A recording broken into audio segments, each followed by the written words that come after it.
मेरी सास और मेरी देवरानी हर वक्त मेरे शोहर को बददुआएं देती रहती। सास कहती कि ऐसे बेटे से तो मैं बे औलाद ही रहती तो अच्छा था।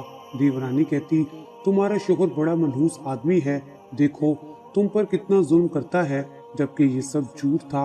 मेरा शोहर तो बहुत नेक था, अपनी माँ की बहुत खिदमत करता था, उसने तो मेरी जिंदगी भी जन्नत बना दी थी। हैरत मुझे तब होती जब मेरा शोहर घर आता तो मेरी सास और देवरानी उसकी तारीफें करते करते ना थकती, और जब वो बाहर जाता तो सौ सौ बातें बनाती। एक दिन उसी बात पर मैंने देवरानी पर गुस्सा किया तो वो बोली तुम्हें यकीन नहीं आता तो आज रात सोने का नाटक करना, तुम्हें यकीन आ जाएगा। रात को मैं आंखें बंद करके लेटी रही। शोहर को लगा कि मैं सो गई हूँ, मगर थोड़ी देर बाद ही मेरे पैरों तले से जमीन निकल गई जब देखा कि मेरा नाम ईमान फातिमा है और पेशे के एतबार से मैं एक साइकेट्रिस्ट हूँ। मेरी उम्र 25 साल है और मैं खाते पीते घराने से ताल्लुक रखती हूँ। सरकारी अस्पताल में काम करती थी और शाम में अपना एक क्लिनिक बना रखा था। मेरे मरीज ज्यादातर अमीर लोग होते थे जो डिप्रेशन का शिकार रहा करते थे। मुझे उनका इलाज और उनकी खिदमत करके बहुत खुशी मिलती थी। बाबा चाहते थे कि मेरी शादी हो जाए और मुझे भी कोई एतराज नहीं था, इसलिए फैसले का इख्तियार मैंने बाबा को दे दिया था। जिस दिन मेरी मंगनी थी उस दिन मैंने अस्पताल से आधी छुट्टी ली थी और मैं बड़ी तेजी से घर जाने के लिए गाड़ी चला रही थी कि अचानक एक औरत यकदम मेरे सामने आ गई और गाड़ी से टकरा गई। मैं हड़बड़ा कर बाहर निकली और उस औरत को टांग पर चोट आई थी और बाजू पर भी मामूली सी खराशें आई थी। मैं उसे गाड़ी में बिठाकर अपने ही घर ले आई। मेरी बहन ने उसकी ड्रेसिंग की और उसको दवाई वगैरह दी। जाने वो कौन थी और उसको कहाँ जाना था। मैं और मेरी बहनें फटाफट तैयार होकर रस्म के लिए चली गईं। मेरा ख्याल था कि जब तक हम वापस आएंगी वो चली गई होगी, मगर जब हम वापस आए तो वो सोफे पर सो रही थी। अम्मा ने उसे नागवारी से उठाया और कहा चलो बीबी अब तुम घर जाओ। मैंने ड्राइवर को कहा कि इसे इसके घर छोड़ आए, उसे मेरी वजह से चोट लगी थी। मैं अपने घर में आकर अपने मंगेतर के बारे में सोचने लगी।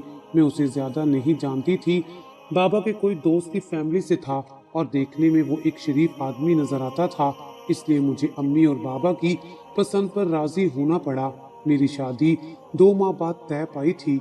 कुछ दिनों की बात थी जब मैंने उस औरत को अस्पताल में दोबारा देखा जिसका मेरी गाड़ी से एक्सीडेंट हुआ था।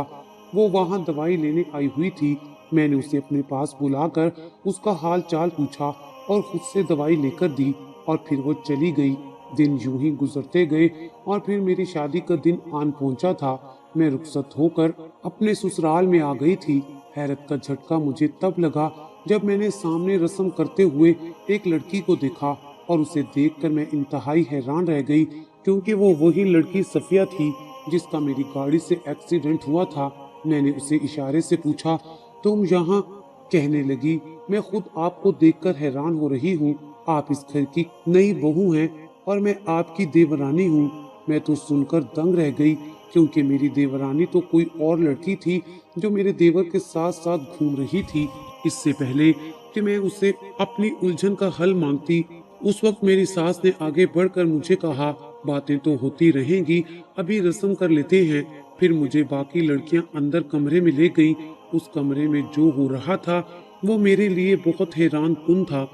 पहले ही मैं इस बात को हजम नहीं कर पा रही थी कि मेरे छोटे देवर की शादी अपने बड़े भाई से पहले कैसे हो गई, और अब ये पता चल रहा था कि मेरे देवर की 2 बीवियां थीं और ये बात मेरी सास ने छुपाई थी। शादी की रात मेरा शोहर कमरे में आया, उसने मुझे सलामी दी और नमाज पढ़ने लगा। मुझे खुशी हुई कि मेरा शोहर बहुत नेक है। मैं ऐसा ही हम सफर चाहती थी। हम दोनों जब नमाज पढ़कर फारिग हुए तो मैंने पहला सवाल सफिया के बारे में किया। मेरे शोहर ने बताया कि वो मेरे भाई की पहली बीवी है। मैंने हैरानी से पूछा पहली बीवी के होते हुए दूसरी बीवी की जरूरत क्यों पड़ी? आपके भाई को सफिया पर यह जुल्म क्यों हुआ था? मेरी समझ में नहीं आ रहा था। मेरा शोहर कहने लगा मैं तो 2 दिन पहले ही बाहर के मुल्क से आया हूँ, इसलिए घर के मामलात में ज्यादा नहीं जानता। तुम अब आ गई हो ना, खुद मालूम कर लेना। मैं मुस्कुराकर रह गई। मैं एक साइकेट्रिस्ट थी, लेकिन इस घर में आकर मैं खुद उलझ कर रह गई थी। इस घर के लोगों की नफ्सियात क्या समझती। मेरे खुद की कैफियत उलझ कर रह गई थी। मेरी सास और छोटी देवरानी अक्सर सफिया पर जुल्म करती थी, जिस पर मुझे बहुत गुस्सा आता था। सफिया तो रोज सुबह उठकर घर के काम करना शुरू हो जाती थी, फिर भी घर का कोई फर्द उसे सीधे मुंह बात नहीं करता था। बेचारी सीधी सादी सी थी, किसी के आगे बोलती भी नहीं थी, मगर उसका शोहर भी उसे अच्छा नहीं समझता था। मैंने सफिया से पूछा कि ऐसा क्यों है, तुम्हारे शोहर ने तुम्हारे होते हुए दूसरी शादी क्यों कर ली। वो बेचारी रोते हुए कहने लगी कि मैं अपने शोहर की बचपन की मंगेतर हूँ, मगर मेरे शोहर ने मुझसे शादी से इनकार कर दिया था और मैं यतीम थी, इसलिए दादा ने मेरी सरपरस्ती करते हुए जबरदस्ती हम दोनों की शादी कर दी। लेकिन मेरे शोहर और मेरी सास ने कभी मुझे तस्लीम नहीं किया और मेरे ससुर के मरते ही मेरे शोहर ने दूसरी शादी कर ली है। मैं तो शुरू से ही इनके घर में नौकरानी बनकर रह रही हूँ। सफिया की दास्तान सुनकर मुझे उससे बहुत हमदर्दी हो गई थी और मेरी उससे दोस्ती हो गई। मेरी सास और दूसरी देवरानी को पसंद नहीं था, मगर मुझे भी कोई परवाह नहीं थी। मैं अपने क्लिनिक से थकी हारी शाम को आती तो वो मेरे लिए गरम गरम चाय बनाकर ले आती। सुबह भी मेरे कमरे की सफाई वो ही करती थी। मैं अपनी शादी से बहुत खुश थी, मगर कुछ दिनों से मेरे शोहर का रवैया कुछ बदला हुआ था। जाने उसको मुझसे क्या मसला था। छोटी छोटी बात पर वो मुझसे लड़ने के बहाने ढूंढने लगा। एक बार मैं अपने मेके गई तो वापसी पर मेरा कजन मुझे छोड़ने आया। इस बात का मेरे शोहर को पता चल गया और वो मुझ पर शक करने लगा। मैं समझ नहीं पा रही थी कि वो मेरे खिलाफ क्यों हो रहा है। सफिया कहने लगी, भाभी, उसने ही तुम्हारे शोहर को तुम्हारे खिलाफ किया है, मगर मुझे यकीन नहीं हो रहा था, क्योंकि अभी तक तो मेरी सास ने मुझे कोई ऐसी बात नहीं की थी, फिर वो भला ऐसे क्यों करेगी। सफिया कहने लगी, भाभी, सास ने ही तुम्हारे शोहर को तुम्हारे खिलाफ किया है, मगर मुझे यकीन नहीं आ रहा था, क्योंकि अभी तक तो मेरी सास ने मुझे कोई ऐसी बात नहीं की थी, फिर वो भला ऐसे क्यों करेगी। इन्हीं हालात में मुझे खुशखबरी मिल गई। फिर तो सास ने सारे इख्तलाफात भुलाकर मुझे गले से लगा लिया, क्योंकि मैं उस खानदान को पहला वारिस देने जा रही थी। अब मुझे सास कहती कि सफिया से दूर रहो, वो अच्छी लड़की नहीं है, वही तुम्हारे शोहर को तुम्हारे खिलाफ करती है और तुम्हारा शोहर भी ठीक नहीं है। और फिर जब सफिया मुझे मिलती तो वो मुझे यही बात कहती कि तुम्हारा शोहर और तुम्हारी सास तुम्हारे हक में अच्छे नहीं हैं, इनसे बचकर रहना। मैं तो उलझ कर रह गई थी, कौन सच्चा था और कौन झूठा, मगर मुझे सफिया पर एतबार था। वो मुझे पहले दिन से ही मासूम और सच्ची लगी थी। मेरे शोहर को जब पता चला कि वो बाप बनने वाला है तो वो बहुत खुश हुआ और मेरे लिए कीमती तोहफे लाने लगा और मेरा बहुत बहुत शुक्रिया अदा किया और अपने रवैये पर माफ़ी भी मांगी और मैंने उसे माफ़ भी कर दिया। मेरे लिए यही बहुत बड़ी बात थी कि उसे अपनी गलती का एहसास हो गया था। मगर एक बात जो मुझे कांटे की तरह चुभ रही थी वो ये थी कि पहले मेरे शोहर को क्या हुआ था, किसने उसे मेरे खिलाफ किया था। सास का कहना था कि ये सब सफिया का किया धरा है, मगर सफिया तो मेरे साथ पहले दिन से ही मुखलिस थी। मैंने सोचा कि कोई नहीं, थोड़ा वक्त गुजरेगा तो ये राज भी सामने आ ही जाएगा। मेरा शोहर मेरी बहुत खिदमत करता था। वो रोज रात को मेरे लिए कुछ न कुछ खाने के लिए ले आता था। मेरी जिंदगी शोहर ने जन्नत बना दी थी, मगर मैं कई दिन से नोट कर रही थी कि सफिया कुछ परेशान सी है। उसने मुझे मुबारक भी तो बुझे बुझे अंदाज में दी थी। मुझे लगा कि कहीं मेरी सास इस बारे में ठीक तो नहीं कह रही, इसलिए मैंने सफिया पर नजर रखनी शुरू कर दी। मगर वो वाकई में मेरे खिलाफ कोई साजिश नहीं कर रही थी और ना ही मैंने उसे कभी अपने शोहर से बात करते देखा था। एक दिन मैंने पूछा कि क्या बात है सफिया, तुम क्यों परेशान हो। कहने लगी, भाभी, मैं अपने लिए नहीं बल्कि आपके लिए परेशान हूँ। मैं दंग रह गई कि मेरे लिए परेशान हो, मगर क्यों। कहने लगी, छोड़ो भाभी, तुम्हें यकीन नहीं आएगा, और वो चली गई। मैं उलझन में रह गई कि आखिर मामला क्या है, ये इतनी मशकूक बात क्यों कर गई है। उन्हीं दिनों मेरे साथ एक बहुत अजीब मामला हुआ। मेरे पेट में अचानक दर्द होने लगा, मेरी हालत खराब हो गई। वो तो शुक्र था कि मैं अस्पताल में ही थी। डॉक्टर कहने लगी कि तुमने कुछ गलत खा लिया था, जिसकी वजह से तुम्हारा हमल जाया होते होते बचा है। ये सुनते ही मेरे कदमों तले से जमीन खिसक गई थी। मैं तो वही कुछ खा रही थी जो मेरा शोहर या सास या फिर सफिया लाते थे। इन तीनों पर ही मैं शक करने का सोच भी नहीं सकती थी। मेरी सास ने तो जब से मेरे हमला होने की खबर सुनी थी, मुझे हथेली का छाला बना लिया था। वो ऐसा सोच भी नहीं सकती थी। मेरा देवर और मेरी छोटी देवरानी तो अपने काम से काम रखते थे और वो भी ऐसे नहीं कर सकते थे। फिर किसने मेरे साथ ये हरकत की थी? सोच सोच कर मेरा दिमाग खराब हो गया था। मुझे सफिया की बातें याद आ रही थी। उसने कहा था कि वो मेरे लिए परेशान है। फिर उसने कई बार मुझे कहा था कि भाभी अपना ध्यान रखा करो। मैंने उसकी बातों को सीरियस नहीं लिया और मेरे साथ ये हादसा होते होते रह गया। उस दिन मैं जल्द घर चली गई। मैंने किसी को नहीं बताया कि मेरे साथ क्या हुआ है। मैंने जाते ही सफिया से पूछा कि तुम क्या कह रही थी, कि मेरे साथ कौन गलत करने की कोशिश कर रहा है।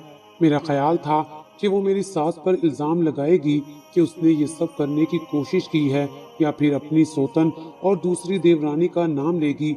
मगर उसने जिसका नाम लिया वो सुनकर मुझ पर सातों आसमान टूट पड़े और बेअख्तियार मैंने सफिया को पीछे की तरफ झटक दिया, जैसे मुझे यकीन ना आ रहा हो। सफिया ने कहा था कि भाभी आपका शोहर आप पर बहुत जुल्म करता है। मैंने देवरानी को कहा ऐसा नहीं हो सकता, मेरे शोहर मेरे साथ कुछ गलत नहीं करता। वो तो मुझसे बहुत मोहब्बत करता है। रोज रात को तब तक नहीं सोता जब तक मैं गहरी नींद सो ना जाऊं। सफिया कुछ कहने लगी थी कि मैं गुस्से से उठकर वहां से चली आई। मुझे बिल्कुल भी यकीन नहीं आ रहा था कि सफिया ने ये क्या कह दिया। भला मेरा शोहर मेरे ऊपर ये जुल्म कैसे कर सकता है? वो तो इतना खुश है और मेरी बेइंतहा खिदमत करता है, मुझसे इतना प्यार करता है, वो ऐसा कर ही नहीं सकता। मैंने सफिया की बात पर बिल्कुल भी भरोसा नहीं किया था, बल्कि उससे बातचीत ही खत्म कर दी थी। एक दिन फिर सफिया ने मुझसे इस बात का जिक्र किया तो मैं उससे उलझ पड़ी।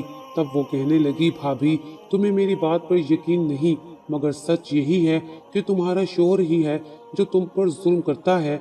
ये खिदमत वगैरह सब एक नाटक है, उसे बच्चा नहीं चाहिए। मैंने खुद उसे एक दिन फोन पर बातें करते सुना था। वो गिड़गिड़ाते हुए कहने लगी, भाभी मेरी बात का यकीन करो, मैं हरगिज भी झूठ नहीं बोल रही। भला मुझे झूठ बोलकर क्या हासिल होगा? मैं तो तुम्हारे लिए भला ही कर रही हूँ। उस दिन मैंने सोचा कि वाकई भला उसे मेरे शोहर के खिलाफ झूठ बोलकर क्या मिलेगा, उसका कौन सा फायदा होना है। मैंने कहा अच्छा ठीक है, मैं नजर रखूंगी। मैंने अपने शोहर की हर छोटी से छोटी हरकत पर नजर रखना शुरू कर दी। वो क्या करता है, कहाँ जाता है, सब पर मैंने ध्यान देना शुरू किया। मगर मुझे कुछ भी काबिल गिरफ्त चीज या मंजर नजर नहीं आया। वो इसी तरह मेरी खिदमत करता था, मेरे लिए रोज नई से नई चीजें लाता। यहाँ तक कि अपने होने वाले बच्चे के लिए भी उसने अभी से शॉपिंग शुरू कर दी थी। मैंने छुट्टी वाले दिन भी उसे कहीं बाहर जाते हुए नहीं देखा था। उसका फोन भी चेक किया, मगर सब कुछ ठीक था। सफिया को गलत फहमी हुई थी। मैंने उससे कहा कि आज के बाद मेरे शोहर के खिलाफ कोई बात ना करना, मैं कुछ नहीं सुनूंगी।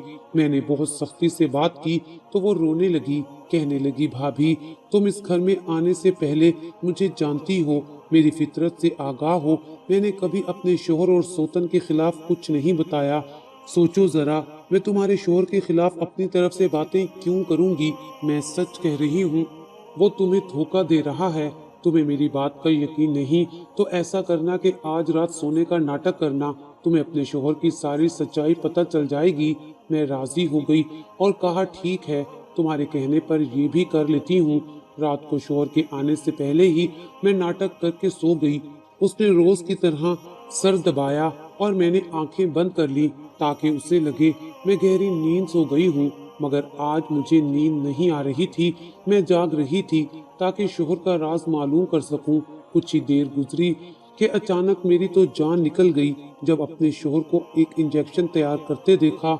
उसने इंजेक्शन से वो दवाई पानी में हल कर दी और मेरी आदत है कि मैं रात में अक्सर उठकर पानी पीती हूँ।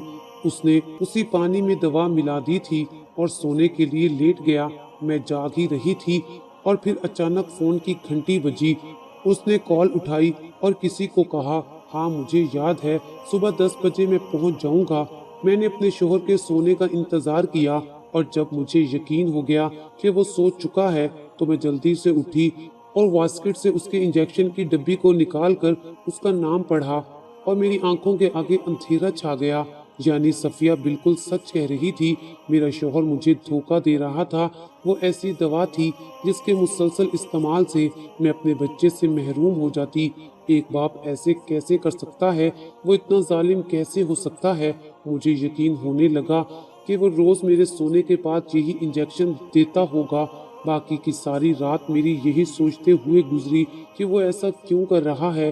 क्या उसकी जिंदगी में कोई और औरत है? यही वजह हो सकती थी, वरना वो मुझे धोखा क्यों देता? कौन थी आखिर वो? सोचते सोचते मुझे याद आया कि मेरे शोहर ने 10 बजे किससे मिलने का वादा किया था। मैंने सोचा इसका पीछा करके मालूम करूंगी कि वो किससे मिलने जा रहा है। अगले दिन मैं उठी तो सबसे पहले सफिया मेरे पास आई और पूछा, भाभी राज का पता चला? मैंने अफसुर्दगी से सर हाँ में हिलाया और कहा, पता नहीं वो मेरे साथ ऐसे क्यों कर रहा है। सफिया मुझसे कहने लगी, भाभी मुझे तो किसी औरत का चक्कर लग रहा है, क्योंकि मैंने अक्सर उनको फोन पर बातें करते सुना है। आप तो जानती हैं मैं रात गए तक किचन के काम करती रहती हूँ। आपके सोने के बाद वो लॉन में आकर घंटों घंटों फोन पर लगे रहते हैं, इसलिए तो आपको कहा है कि मोहतात रहें। मैं समझ गई कि मुझे क्या करना है। 10 बजे से पहले मेरा शौहर घर से बाहर निकला तो मैं भी उसके पीछे पीछे चलने लगी। वो एक होटल में दाखिल हुआ था।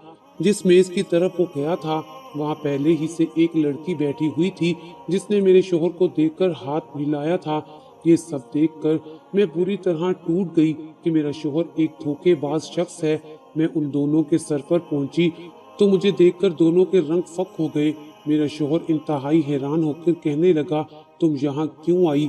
मैंने शौहर को इग्नोर करते हुए उस लड़की को मुखातिब किया और पूछा, क्या तुम जानती हो ये आदमी शादीशुदा है? वो डर गई और सर हाँ में हिलाकर कहने लगी, मैं जानती हूँ। मैं चीख कर बोली, फिर तुम्हें मेरे शौहर के साथ चक्कर चलाते हुए शर्म नहीं आई? मेरा शौहर घबरा गया और मुझे कहने लगा, तुम गलत समझ रही हो, ऐसा कुछ नहीं है। मैंने उसकी एक नहीं सुनी और रोती हुई वहां से घर आ गई। मुझे कुछ समझ नहीं आ रहा था कि अब मुझे क्या करना चाहिए। सफिया मेरे पास आई और मुझे मशवरा दिया कि भाभी आप कुछ दिनों के लिए नाराज होकर अपने माँ बाप के घर चली जाएं, इनको भी पता चले और वो माफी मांगे। मैंने कमरे में आकर अपना सामान समेटना शुरू किया। जब तक मेरा शौहर भी घर आ गया तब तक मैं अपने घर चली गई थी। मुझे उम्मीद थी कि वो मुझे मनाने जरूर आएगा, मगर एक हफ्ता गुजर गया और उसने मेरी कोई खैर खबर ना ली। मैं भी गुस्से में थी, इसलिए फोन नहीं किया। अब तक जो कुछ भी हुआ था वो बहुत हो चुका था, लेकिन मुझे फिर भी उसकी बात समझ नहीं आ रही थी कि वो गलती पर होने के बावजूद मुझे लेने क्यों नहीं आया। सफिया को मैं जब भी फोन करती बस वो यही कहती कि यहाँ मत आना भाभी, हालात बहुत खराब हैं। एक दिन मैं अपने कजन के साथ अस्पताल गई तो वापसी पर हम दोनों को भूख लगी। वो कहने लगा, चलो ऐसा करते हैं कुछ खा लेते हैं। मैं और वो एक रेस्टोरेंट में आ गए। वहां बैठकर जैसे ही मैंने इधर उधर नजर दौड़ाई तो मुझे अपना शौहर नजर आया। वो सफिया के साथ बैठा खाना खा रहा था। ये मंजर देखकर मेरे कदमों तले से जमीन निकल गई। मैंने फौरन मोबाइल निकाला और अपना चेहरा छुपाकर सफिया को कॉल करने लगी। मैं जानना चाहती थी कि वो मुझसे सच बोलती है या झूठ। उसे अपने शौहर के साथ देखकर मेरे होश उड़ गए थे। मैंने पूछा, सफिया तुम कहाँ हो? वो कहने लगी, भाभी आपके शौहर के साथ बाहर आई हुई हूँ, क्योंकि घर में उनसे सास की मौजूदगी में बात नहीं कर सकती थी। मैंने चौंक कर पूछा, कैसी बात? कहने लगी, भाभी तुम्हारी ही बात करूंगी ना। मैं इन्हें यहाँ पर समझाने लाई हूँ कि वो आपको मनाकर घर ले आए। मैंने फोन बंद कर दिया और मुझे खुद पर शर्मिंदगी होने लगी कि मैंने क्यों सफिया पर शक किया था। मैं अपने शौहर का सामना नहीं करना चाहती थी, इसलिए वहां से उठ गई। दिन गुजरते गए, एक महीना गुजर गया, मगर ससुराल वालों की कोई खैर खबर नहीं थी। अम्मा ने मशवरा दिया कि एक बार खुद जाकर देखो कि वहाँ क्या हो रहा है, कहीं ऐसा ना हो कि पानी सर से गुजर जाए। मेरी हालत ऐसी नहीं थी कि मैं अकेली जा सकती थी। तभी अम्मी ने मेरे कजन को बुलवाया कि जाओ बहन को छोड़ आओ। मैं उनके साथ अपने घर में दाखिल हुई। घर में शायद कोई नहीं था, हर तरफ खामोशी फैली हुई थी। मैं अपने कमरे में गई और यूं ही दरवाजा खोला तो अंदर का मंजर देखकर मेरी जान निकल गई। मेरे शोहर ने सफिया के हाथ पकड़े हुए थे और वो कह रहा था कि तुम अपने शोहर से तलाक ले लो, हम दोनों फिर से एक दूसरे से शादी कर लेंगे। मैंने तालियां बजाई और कहा कि अच्छा, तो मेरे पीछे ये सब चल रहा था। अपने शोहर से ज्यादा ताज्जुब मुझे सफिया पर हो रहा था कि कैसे वो मेरी पीठ पीछे ये सब कर रही थी। उसने मेरे साथ धोखा किया था। वो मुझे देखकर बेहद घबरा गए थे। मेरे पास से गुजरकर जाने लगी तो मैंने उसे बाजू से पकड़कर रोक लिया और कहा, कहाँ जा रही हो तुम? सारा खेल तुमने ही तो शुरू किया था और अब वजाहत दिए बगैर कहाँ जा रही हो? मैं चिल्ला रही थी। शोर सुनकर मेरी सास और देवर भी अपने कमरों से निकल आए। मैंने कहा, पूछिए सफिया से, ये मेरे शोहर के साथ कमरे में क्या कर रही थी? सफिया मुझे आंखें दिखाते हुए बोली, ये अब तक तुम्हारा शोहर था मगर अब नहीं रहेगा, ये अभी तुम्हें तलाक देगा। मैंने गुस्से में कहा, बीबी, इस हालत में तलाक नहीं हो सकती और तलाक तो मैं खुद लूंगी, मगर पहले तुमसे पूछना चाहूंगी कि तुमने मेरा घर क्यों खराब किया? मेरा शोहर गुस्से से कहने लगा, तुम्हारा घर सफिया की वजह से नहीं बल्कि तुम्हारे कजन की वजह से हो रहा है जिसके साथ तुम इस वक्त आई हो। उसने मेरे पीछे खड़े मेरे कजन को देखकर कहा। मैं हैरान रह गई थी, मेरा शोहर ये क्या कह रहा था। मैंने अपने कजन का हाथ पकड़कर कहा कि ये मेरा दूसरा शरीक भाई है और तुम मुझ पर इल्जाम लगा रहे हो। ये सुनकर मेरे शोहर ने बेयकीनी से सफिया को देखा जो नजरें चुरा गई थी और वो कहने लगा, मगर सफिया ने तो कहा था कि ये तुम्हारा। अब मुझे सारे खेल की समझ आ गई थी। मेरी सास ठीक कहती थी, वो सफिया ही थी जो शुरू दिन से ही इस सारे खेल में शामिल थी और मेरे शोहर यानी अपने बेटे को इसलिए बुरा भला कहती थी कि वो कानों का कच्चा था। मैंने अपने शोहर को कहा कि ये आपको मेरे खिलाफ और मुझे आपके खिलाफ भड़काती रही। इसके कहने पर तो मैं घर छोड़कर चली गई थी। उसने कहा था कि तुम्हारा शोहर तुम पर जुल्म करता है। मेरी सास ने आगे बढ़कर सफिया को झिझोड़ते हुए कहा कि चुप क्यों खड़ी हो, जवाब क्यों नहीं देती, कि ये सब तुमने क्यों किया? वो एकदम चिल्लाई और कहा, ये सब मैंने किया है, मैं ही थी जो चाहती थी कि इन दोनों का घर बर्बाद हो जाए। बचपन से अपने साथ नाइंसाफियां होते देखती आ रही थी। हर कोई मुझसे ज्यादा इस घर के बेटों को अहमियत देता था। मेरे माँ बाप को कोई नहीं पूछता था और ना ही उनके मरने के बाद किसी ने मेरी फिक्र की थी। मैं एहसन को बचपन ही से पसंद करती थी मगर वो बाहर के मुल्क चला गया। उसके जाने के बाद दादा ने जबरदस्ती मेरी शादी इस घर के छोटे बेटे से कर दी ताकि मैं अपने बाप की जायदाद लेकर कहीं भाग ना जाऊं। फिर मेरे शोहर ने अपनी पसंद से दूसरी शादी कर ली। मैं अकेली तन्हा रह गई। एहसन बाहर से आया तो मेरी पुरानी मोहब्बत जाग उठी, लेकिन मेरे सोचने से पहले मेरी सास ने एहसन की मंगनी पक्की कर दी। मैं उसे अपनी मोहब्बत के बारे में बता ही ना सकी। वही तो मेरे साथ अच्छे से पेश आता था। फिर मेरी सास ने मंगनी पर भी ले जाने से इनकार कर दिया। मैंने उसी दिन सारी प्लानिंग कर ली कि मुझे कैसे एहसन की दुल्हन को घर से निकालना है। मैं मंगनी वाले दिन जानबूझकर एहसन की बीवी ईमान फातिमा की गाड़ी से टकराई थी ताकि हम दोनों उसकी शादी से पहले एक दूसरे को जान लें। जब ईमान दुल्हन बनकर इस घर में आई तो मैंने अपने मंसूबे पर अमल करना शुरू कर दिया। मैं हर तरफ नफरत की आग लगाती रही। एक दिन मैंने जानबूझकर गलत इंजेक्शन एहसन को दिया कि वो ये रात को अपनी बीवी के पानी में मिला देना, ये डॉक्टर ने दिया है। दूसरी तरफ मेरे कहने पर ईमान फातिमा जाग रही थी और उसने अपनी आंखों से अपने शोहर की ये हरकत देख ली। ईमान फातिमा का दिल मजीद खराब करने के लिए मैंने अपनी एक दोस्त को एहसन से मिलने भेज दिया क्योंकि उससे नौकरी की तलाश थी। और फिर उस दिन होटल में मैं उन दोनों को एक साथ देखकर ईमान को यकीन हो गया कि एहसन ही उसका दुश्मन है। जब ये घर छोड़कर चली गई तो मैंने हर मुमकिन कोशिश की कि एहसन उसे लेने ना चला जाए। मैंने कहा कि तुम्हारी बीवी कहती है कि वो तलाक लेकर अपने कजन से शादी कर लेगी। मैंने आहिस्ता आहिस्ता उसके टूटे दिल पर मरहम रखना शुरू कर दी और वो भी मेरी तरफ माइल होने लगा। मगर अब फिर से तुम सब लोगों ने मेरा बना बनाया खेल बर्बाद कर दिया। मैं तो उसकी कहानी सुनकर दंग रह गई थी। उसकी तन्हाई ने उसे हासिद और नफरत करने वाला बना दिया था। मेरे शौहर ने सबके सामने मुझसे माफ़ी मांग ली। मैंने उसे माफ़ कर दिया। मेरी सास का कहना था कि सफिया के साथ इस घर में कोई जुल्म नहीं हुए, बस वो बचपन से ही ऐसी ही हरकतें करती थी। कुछ अरसे बाद सफिया ने मेरे देवर से खुला ले ली और अपनी पसंद से किसी और जगह शादी कर ली। आज इस बात को कई साल गुजर गए हैं, सफिया फिर कभी वापस लौट कर नहीं आई।